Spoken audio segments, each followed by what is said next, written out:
How did you find this kind of spirituality, or how did it find you initially? Was there a turning point in your life? Oh yeah, there's a few, and it's a Okay. fun story, so Okay. I'm so glad you asked.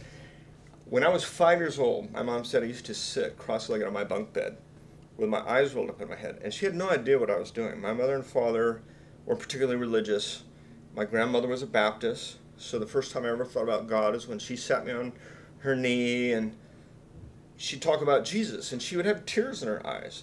And I felt so much love from my grandmother that I couldn't help but love Jesus. So I kind of grew up with a love for Jesus, but never having too much religion shoved down my throat. Not that it's always shoved, Yeah. but you know what I mean? I didn't have an indoctrination. I didn't have one theology that I grew up with. But Jesus would have been my first teacher. But even at 5 years old, I was meditating. And then in elementary school, instead of going to baseball, basketball, or softball, I went to yoga classes at the rec center. I had no interest in doing what the kids were doing. I had only interest in sitting and doing yoga and reading books like the Bhagavad Gita in junior high. And it's like, what on earth is he doing? Because that wasn't in my family necessarily. Right. And matter of fact, my family didn't even know to a large extent, except that I was going to yoga classes and trying different things. But at 8 years old, I went in for a tonsillectomy, and I had an allergic reaction to the anesthesia, and my heart and breathing stopped. I flatlined, and I left my body. You know, went into that dark and into the light, and all of a sudden I have an awareness of my body laying there on the operating table as they try to revive me. But I'm experiencing this incredible bliss, just indescribable bliss. And this would have been in the 60s, so people weren't talking about meditation and out-of-body experiences too much back then.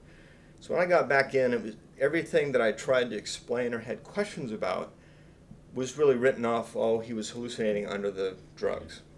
And it wasn't, he went unconscious. What really had happened, I'd become fully conscious. And so from that point on, I started searching. I started searching and searching and searching more and more. I just go off to churches on my own, or synagogues and mosques and whatever I could find in this area. I grew up in Newport Beach in Cornwall, and started reading books in the library. And at 16, when I got my first car, it was a Volkswagen Beetle.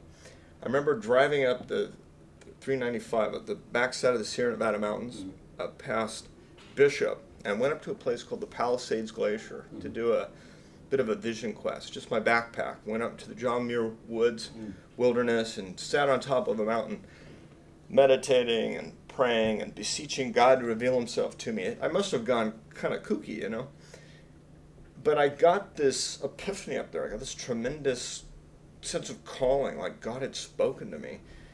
And the essence of what was given to me was that if I was to look into virtually everything in existence, then the truth could not be denied to me, you see, and this was part of my purpose. And so at the age of 16, I began writing my first book. It took 20 years in the making, where I virtually went in to study every major spiritual path and tradition in existence. So all the Eastern and Western religions, arcane teachings and mystery schools, shamanistic paths. I went out to the backwoods of Borneo and to Aboriginal tribes in Australia and Hopi Indians, and you name it, you know, just taking everything in. Became a part of the Druid order and all the New Age stuff, Ekankar, Scientology, you name it.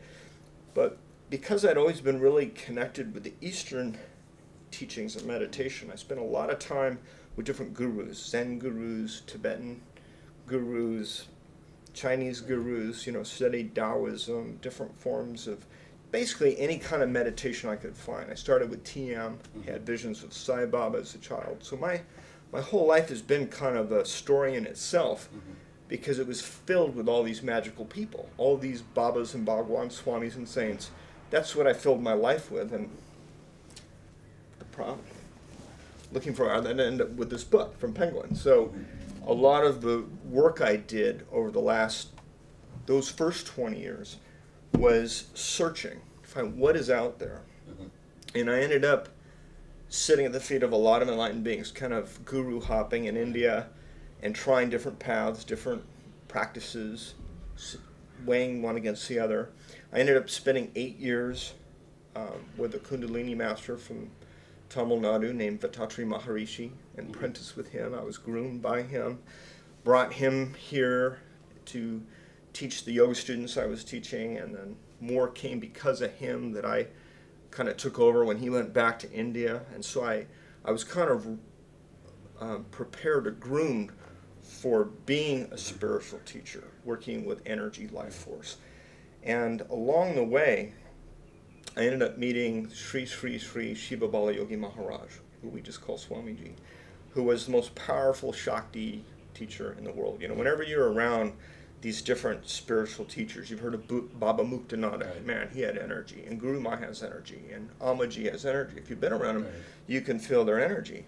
Dr. Hawkins has energy too. You know, there's a lot of Westerners now starting to conduct Shakti, but nobody conducted Shakti like Shiva Bala Yogi. Man, you get a block within his presence and you couldn't even talk. You'd get so high. It was stronger than LSD. And so this is the guy that ended up taking me under his wing and grooming me. I spent years, 5 years training with him, going from city to city, and he would zap me and then have me go out into the crowd and zap people, because he doesn't usually touch people. Mm-hmm.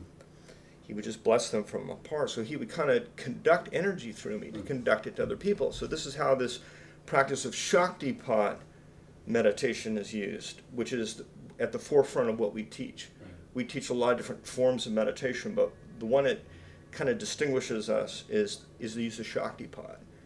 And so I ended up doing a yoga tapas training with him in India for a year, sitting 8 hours a day, and then moving it up to 20 hours a day, and finally up to 23 hours a day for 40 days and nights. I would just sit in samadhi with just his Shakti riveting my body, preparing me. Mm. And after I was installed as a guru in his lineage and asked to initiate on his behalf, which is when Self-Awareness Institute took off, he passed on. He went to Mahasamadhi. So the work we're doing now, which is interesting because the technological transformation that has occurred is simultaneously, it's like arcing with the shift in consciousness in the planet. And we're actually using that medium to reach tens of thousands of people all over the world. Shaktipat is being transmitted off of telephone lines and teleconferences. It can be picked up through the internet. The energy can be conducted, I'm finding, many different ways. So it's kind of fun because we're kind of at the cutting edge of a lot of things. We're cutting edge in terms of awareness because a lot of people have the words, they understand it, they've been there, they've read Deepak, they've done meditation before, they don't need to hear it, really. There's a lot of people at that stage, but they're not necessarily living in the kingdom. They haven't necessarily entered the kingdom of heaven lies within. That's like one of those universal truths. You don't have to be a Christian, and it's not a matter of believing it. When you hear it, there's some inner knowing. The kingdom of heaven does lie within, and when we connect with that, we enter into a state of grace. Mm-hmm. So what's beautiful about it is it transcends and encompasses all other teachings. Mm-hmm. It's not exclusive to, and it includes all and every. That's great.